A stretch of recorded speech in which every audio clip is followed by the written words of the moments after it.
വിഴിഞ്ഞം തുറമുഖം നാടിന് സമർപ്പിക്കുമ്പോൾ കേരളത്തിനും രാജ്യത്തിനും ചരിത്ര ദിവസമാണ് എന്ന് ഉമ്മൻചാണ്ടിയുടെ മകനും MLA-യുമായ ചാണ്ടി ഉമ്മൻ പറയുന്നു. തുറമുഖത്തിന്റെ കമ്മീഷനിങ്ങിന് പ്രധാനമന്ത്രി എത്തുന്നതും സംസ്ഥാന സർക്കാർ അതിനാവശ്യമായ സഹായങ്ങൾ നൽകുന്നതും നല്ല കാര്യമാണ് എന്നും ചാണ്ടി ഉമ്മൻ MLA പറഞ്ഞു.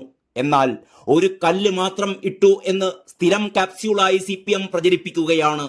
അത് വെറും പച്ചക്കള്ളമാണെന്ന് ആർക്കും അറിയാം. 2004 ആദ്യം ഉമ്മൻചാണ്ടി മുഖ്യമന്ത്രിയായിരുന്നപ്പോൾ മുതൽ വിഴിഞ്ഞം തുറമുഖം നടപ്പാക്കാനുള്ള ശ്രമങ്ങൾ ആരംഭിച്ചിരുന്നുവെന്ന് ചാണ്ടി ഉമ്മൻ വ്യക്തമാക്കി. 2006 വരെ ശ്രമം തുടർന്നിരുന്നുവെങ്കിലും തിരഞ്ഞെടുപ്പ് പ്രഖ്യാപിച്ചതോടെ അത് പൂർത്തിയാക്കാനായില്ല. പിന്നീട് VS അച്യുതാനന്ദൻ സർക്കാരും ശ്രമങ്ങൾ നടത്തിയിരുന്നുവെങ്കിലും പൂർണ്ണതയിലെത്തിയിരുന്നില്ല. അന്ന് ചൈനീസ് കമ്പനിയാണ് എത്തിയിരുന്നത്.